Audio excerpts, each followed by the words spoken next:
All Americans can agree on the fundamental objectives of our foreign policy.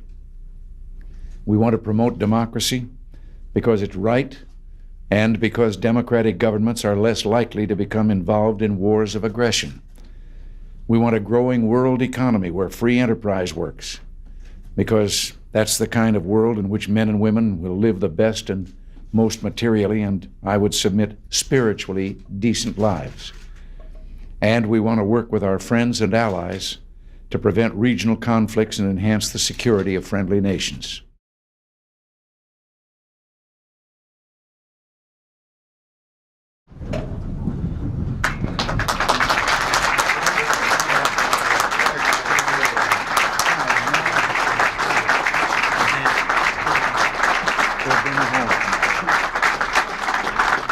Thank you. Well, Henry Fowler, Elm Laird, distinguished guest, welcome to the White House complex. For many of you, the White House is an old stamping ground, so this is really welcome back. It's not often I could just about form a new cabinet from people who are with me here in this room. This year we mark 42 years of general peace in the world. And that doesn't mean there hasn't been conflicts in that time. Obviously, there have been.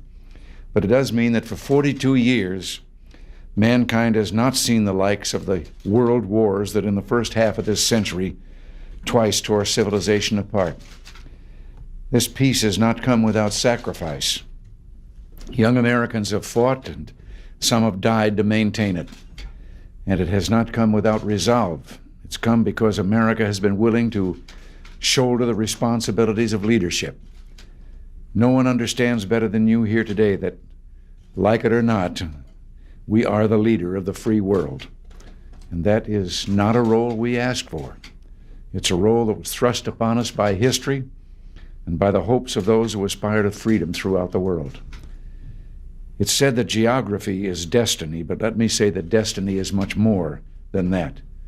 We are a global power with global interests and global responsibilities. We can ignore, but we cannot escape this basic truth. And any retreat from our responsibilities endangers both our national ideals and our national interests. All Americans can agree on the fundamental objectives of our foreign policy. We want to promote democracy because it's right and because democratic governments are less likely to become involved in wars of aggression. We want a growing world economy where free enterprise works, because that's the kind of world in which men and women will live the best and most materially and, I would submit, spiritually decent lives. And we want to work with our friends and allies to prevent regional conflicts and enhance the security of friendly nations. These goals have something to do with, or have to do, I should say, with something that's more enduring than day-to-day headlines or the narrow special interest politics that too often dominate Washington's agenda. It has to do with something we call the national interest, which is something every American has a stake in. Yet in the last few years, every old and worn excuse for not giving adequate financial support for these goals has received a new and more sympathetic hearing on Capitol Hill. You know the excuses. We can't afford foreign aid anymore. Or we're wasting money pouring it into these poor countries. Or we can't buy friends. Other countries just take the money and dislike us for giving it. Well, all these excuses are just that, excuses, and they're dead wrong. Give away too much money without return?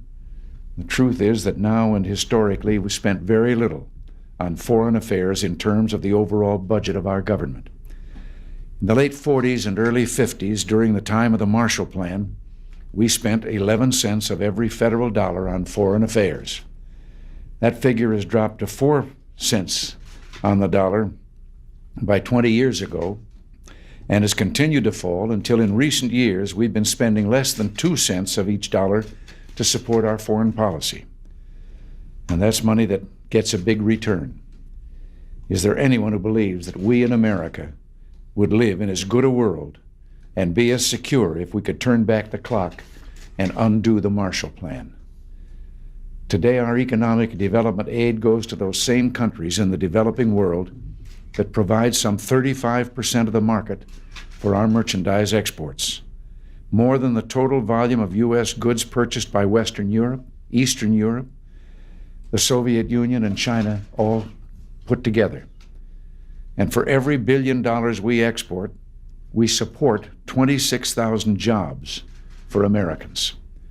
Just as important, Latin America, for example, will be as pivotal to our peace and prosperity in the next century as Europe is in this. If we ignore it now, we'll pay the price later. So what about the charge that we waste our money trying to buy friends? Well, the truth is that the money we spend on security assistance means our allies around the world can join us in defending not only their security, but ours. What they can do because of our assistance, we don't have to do. And we should never forget that we aren't buying friends. We're helping friends. We're helping them open the roads of enterprise and opportunity for their own people, helping them build their own institutions of pluralism and democracy, and helping them defend themselves against externally sponsored pressures and subversion.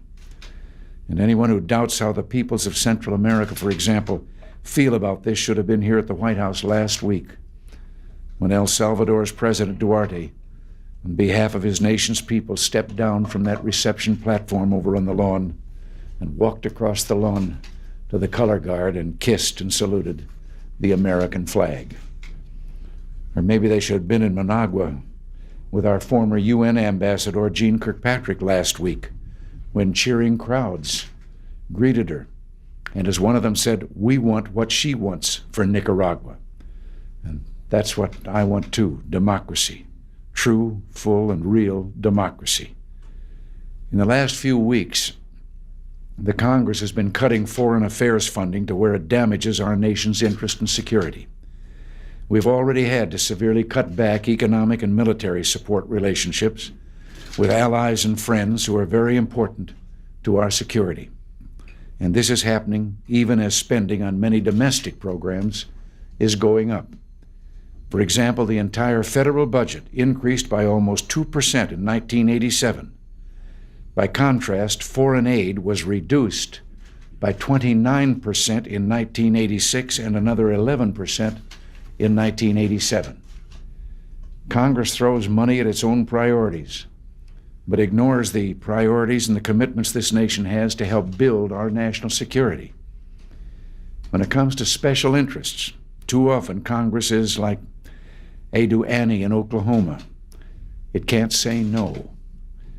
For the budget year beginning this October, I submitted a rock-bottom request that would still allow us to undo some of the harm caused by cuts in previous years and return to a level of funding that will not put our security at risk.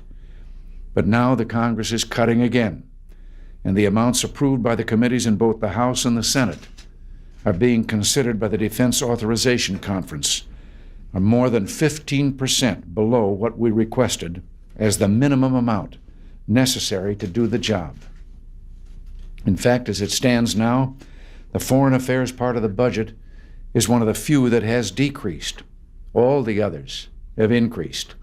And just recently, they did even more damage when the Senate attached 86 amendments to the State Department authorization bill. It's time for Congress to shove the special interests aside and return the national interest to the head of the class. So I've just stopped by today to thank all of you for what you're doing. If we can get this message out, I think it'll change some minds. It's not that the folks on Capitol Hill don't want to do the right thing. Most of them do. But they sometimes need a little encouraging. And as I've so often said, if you want them to see the light, make them feel the heat. I could go on with this and some of our things, but just to give you one set of figures over the last few years that might interest you. For every dollar of defense spending that they have cut, they have added $2 in spending to the domestic programs. And it comes out to about $125 billion cut from defense 250 billion have been added to the domestic spending. So I think we're all on the same side on this particular issue, and I want to tell you I feel much better as I now say thank you and God bless you and get back over to the Oval Office for what you're doing. Thank you.